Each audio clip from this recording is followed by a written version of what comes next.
গুনাহগার বান্দা, তোমার কাছে বিক্রয় করার মতো আমি যোগ্য নই, কিন্তু আমি তোমার দরবারে নিজেকে পেশ করছি, মেহেরবানি করে কবুল করে নাও। আগামীকাল যুদ্ধে যাচ্ছি, কাফের শক্তিগুলো তোমার দ্বীনকে ধ্বংস করার জন্য মাঠে নেমেছে, আমরা তোমার দ্বীনকে বুলন্দ করার জন্য, বিজয়ী করার জন্য নেমেছি। ও আল্লাহ, তুমি আমাকে এমন শক্তি দাও যেন যুদ্ধ করতে করতে কাফেরদের লাশ স্তূপ করে দিতে পারি, আমি নিজেও যেন শহীদ হয়ে যাই, টুকরো টুকরো হয়ে যাই, আমার কোনো জানাজার যেন প্রয়োজন না হয়।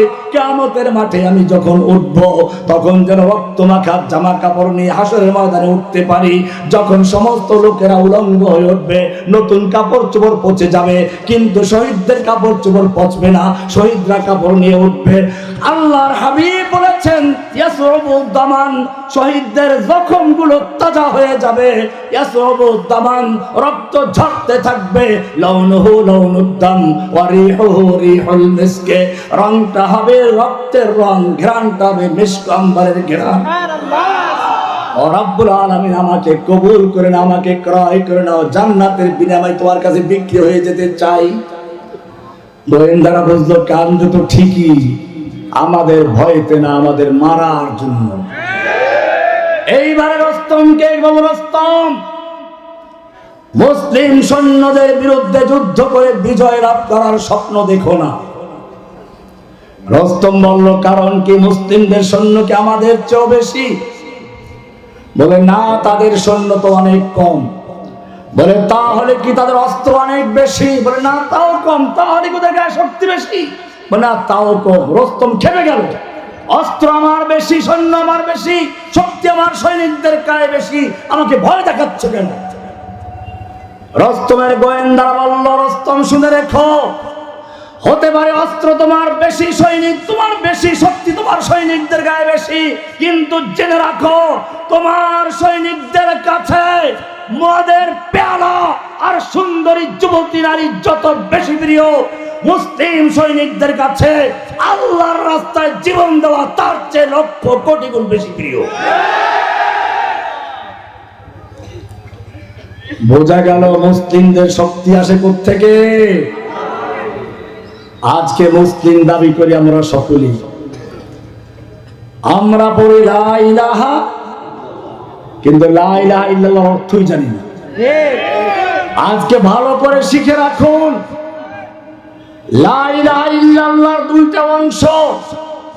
প্রথম অংশ লা ইলাহা, লা মানে নেই, ইলাহা কোন মাবুদ যার আনুগত্য করা যায়, যার হুকুম মানা যায়, যার কাছে প্রার্থনা করা হয়, যার কাছে সন্তান চাওয়া হয়, যার কাছে রিজিক চাওয়া হয়, যার ক্ষমতা আছে আইন দেওয়ার, যার ক্ষমতা হলো বিধান দেওয়ার, সব কিছু দেওয়ার মালিক যিনি, আনুগত্য পাওয়ার মালিক তিনি। লা ইলাহা লা ইলাহা ইল্লাল্লাহ, নেই কোনো মাবুদ। আগে খালি করো। একটা পুরাতন বিল্ডিং এ রং করতে গেলে মানুষ যেমন আগে পুরাতন রংটাকে ঘষে মেজে ধুয়ে মুছে পরিষ্কার করে তারপরে নতুন রং করে, ঠিক লা ইলাহা মানে হচ্ছে অন্তরের ভিতরে যত গায়রুল্লাহ আছে, খাজা বাবা, গাজা বাবা, ল্যাংটা বাবা, দরগাওয়ালা, দুর্গাওয়ালা, মাজারওয়ালা, বাজারওয়ালা, সব কিছু উৎখাত করে শুধু একজনকে বসানো, লা ইলাহা ইল্লাল্লাহ। সমস্ত ক্ষমতার মালিক কে? না মানুষ? মুসলিম, তুমি একদিকে কালিমা পড়ছো লা ইলাহা ইল্লাল্লাহ, সমস্ত ক্ষমতার মালিক আল্লাহ, বিধান দেওয়ার মালিক কে? আইন বিধান দেওয়ার মালিক কে? আর তোমার সংবিধান বলছে লা ইলাহা ইল্লাল্লাহ, জনগণ সমস্ত ক্ষমতার মালিক। তোমার কালিমা কোথায় আছে? তোমার আল্লাহ একটা তোমাকে কোরআন দিয়েছেন, কোরআন বলছে কিতা ইন্না আনজালনা ইলাইকাল কিতাবা বিল হাক্কি, আমি তোমার প্রতি একটা কিতাব সত্য সহ নাযিল করেছি। কেন নাযিল করেছি? লিতাহকুমা বাইনান নাসি বিমা আরাকাল্লাহ, এই কোরআনের মাধ্যমে তুমি বিচার ফয়সালা করবে। কোরআন নাজিল হলো বিচার ফয়সালা করার জন্য। আমি জিজ্ঞেস করতে চাই, বাংলাদেশের আদালতে কোরআনের বিচার আছে কিনা? সংসদে আল্লাহর আইন বাতিল করা হয় কিনা? কোরআন পরিষ্কার বলছে, আলা আলাহুল খালকু ওয়াল আমর জেনে রাখো সৃষ্টি যার, আইন চলবে কেবল। এরপরে কোরআন বলছে ফালা ওয়া রাব্বিকা লা ইউমিনুনা হাত্তা ইউহাক্কিমুকা ফীমা শাজারা বাইনাহুম। না, খবরদার, আপনার রবের কসম, ওরা মুমিন নয় যতক্ষণ না আপনার কাছে তারা ঝগড়া ফাসাদ মামলার ক্ষেত্রে বিচার আপনার কাছে না নিয়ে আসবে, কোরআনের বিচার মানবে না, হাদিসের বিচার মানবে না, অতক্ষণ তারা মুমিন হতে পারে না। সুম্মা লা ইয়াজিদু ফি আনফুসিহিম হারাজাম মিম্মা কাদাইতা, আপনি যেই বিচার ফয়সালা করবেন আর ব্যাপারে কারো কোনো সংশয় থাকবে না, দ্বিধাদ্বন্দ্ব থাকবে না। ওয়ায়ুসাল্লিমু তাসলিমা, সম্পূর্ণরূপে মেনে না নেওয়া পর্যন্ত ওরা আল্লাহর কসম মুমিন হতে পারে না। এরপরে আল্লাহ তাআলা আরো বলছেন আলাম তারা ইলাল্লাযীনা ইয়াজুমুনা আন্নাহুম আমানু বিমা উনজিলা ইলাইকা, হে নবী আপনি কি ওই বাংলাদেশের মুসলমানদের দেখেন না? আলাম তারা, আপনি কি দেখেন না? ইলাল্লাযীনা, ওই সমস্ত মুসলিমদের প্রতি যারা দাবি করে ইয়াজুমুনা আন্নাহুম আমানু বিমা উনজিলা ইলাইকা, যারা আপনার প্রতি নাযিলকৃত কিতাব কোরআনের প্রতি ঈমান এনেছে বলে দাবি করে মুসলিম, দাবি করে কোরআন মানে। ওয়া মা উনজিলা মিন ক্বাবলিকা, আপনার পূর্বে যত কিতাব নাযিল হয়েছে সব কিতাব মানি এই দাবি করে। আমানতু বিল্লাহি ওয়া মালাইকাতিহি ওয়া কুতুবিহি ওয়া রুসুলিহি, এই ঈমানও পড়ে। এরপরে যখন তাদেরকে বলা হয় ওয়ায়ুরিদুনা আইয়াতাহাকামু ইলাত তাগুত, যখন তাদেরকে বলা হয় এই কোরআন দিয়ে তোমার আদালত চলবে, বিচার ফয়সালা চলবে, সংসার চলবে, তখন তারা কোরআনের বিচার মানতে রাজি না। ইউরিদুনা আইয়াতাহাকামু ইলাত তাগুত, ওরা তাগুতের কাছে বিচার ফয়সালা নিয়ে যেতে চায়। ওয়ায়ুরিদুশ শাইতানু আইয়ুদিল্লাহুম দালালাম বাঈদা, শয়তান ওদেরকে আল্লাহর কোরআন থেকে, আল্লাহর পথ থেকে, আল্লাহর নবীর তরিকা থেকে অনেক অনেক দূরে নিয়ে যেতে চায়। ওয়াইযা কিলা লাহুম তাআলাউ ইলা মা আনজালাল্লাহু ওয়া ইলার রাসূল, যখন তাদেরকে বলা হয় আসো কোরআনের বিচার মানি, আল্লাহর নবীর হাদিসের কাছে আসো, তাআলাউ ইলা মা আনজালাল্লাহু ওয়া ইলার রাসূল রাআইতাল মুনাফিকিনা ইয়াসুদ্দুনা আনকা সুদুদা, আপনি দেখবেন এই মুনাফিক মার্কা লোকদেরকে, ওরা আপনার থেকে আস্তে আস্তে ঘাড় ফিরিয়ে আস্তে আস্তে উঠে চলে যাবে। কে বলেছেন? কোরআন আরো পরিষ্কার করে বলেছে আমাল্লাম ইয়াহকুম বিমা আনজালাল্লাহু ফাউলাইকা হুমুল কাফিরুন ফাউলাইকা হুমুজ জালিমুন ফাউলাইকা হুমুল ফাসিকুন, যারা আল্লাহর নাযিলকৃত কোরআন দিয়ে, আল্লাহর নাযিলকৃত আইন বিধান দিয়ে বিচার ফয়সালা করে না, আল্লাহর নাযিলকৃত বিধান দিয়ে যারা দেশ চালায় না, ফাউলাইকা হুমুল কাফিরুন, তারাই কাফের, তারাই জালিম, তারাই ফাসিক। কে বলেছেন? আল্লাহ। সূরা মায়দার 44, 45, 47 আয়াত পড়বেন, ঠিক পরিষ্কার বলা আছে আইন চলবে কার? এই কোরআন থেকে আমাদেরকে দূরে সরাবার জন্য চক্রান্ত করা হয়েছিল। কোরআনের মাহফিল গুলোকে বন্ধ করে দেওয়ার চক্রান্ত হয়েছিল। বক্তাদেরকে জনসমুদ্রের সামনে অপমান করা হয়েছে। আমি আপনাদেরকেও বলবো, কেবল যে করলে হবে না। যখন আপনাদের সামনে কোন আলেমকে অপমান করা হলো, আমি জেলখানায় ওজন দেখতে পাচ্ছিলাম সেই ভিডিওগুলো, আমি আফসোস করে বলেছিলাম এই তাওহীদি জনতার স্রোত এটা কি করবে? এরা যদি বুকের তাজা রক্ত দিয়ে ওই আলেমের পক্ষে দাঁড়াতো, দুনিয়ার কোনো ফাসিক, দুনিয়ার কোনো কাফেরের পক্ষে সম্ভব ছিল না আলেমকে অপমান করা। কিন্তু আপনারা কোথায় ছিলেন? এই মহাব্বত, এই ভক্তের কোনো মূল্য নেই। মাহফিলে স্লোগান দিবেন, ওই কোন এক বক্তা যেন বলছিল অমুকে আসছে, রাজপথ কাঁপছে, রাজপথ তো কাঁপে না, উল্টা ওনাদের ঘরে হুন্ডার ওই আওয়াজে কান জ্বালাপালা হয়ে যায়, কান কাঁপে।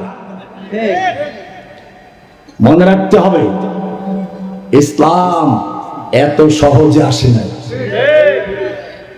আপনার আমার চেয়ে আপনার নবীর চেহারা অনেক সুন্দর ছিল, আপনার আমার চেয়ে নবীর তাকওয়া অনেক বেশি ছিল, আপনার আমার চেয়ে নবীর প্রতি আল্লাহর ভালোবাসা বেশি ছিল না কম ছিল? একটু নমুনা দেখাবো, কিছু তো আপনারা এমনি জানেন। নবী রাস্তা দিয়ে চললে মেঘে এসে ছায়া দিত। নবী পেশাব করতে গেছেন, আড়াল করার ব্যবস্থা নেই, দুটো খেজুর গাছ এসে আড়াল করে দিয়েছে। এগুলো সাধারণ, আরো কঠিন। আল্লাহর নবীর সামনে বসে সাহাবায়ে কেরাম কথাবার্তা বলছেন, কোন বিষয় আলোচনা করছেন। ওমর বিন খাত্তাবের একটু আওয়াজটা বড় ছিল। ওমর বিন খাত্তাবের আওয়াজ বা অন্য কোন সাহাবীর আওয়াজ একটু বড় হয়ে গেছে, নবীর আওয়াজটা চাপা পড়ে গেছে। কি মায়া দেখেন আল্লাহ!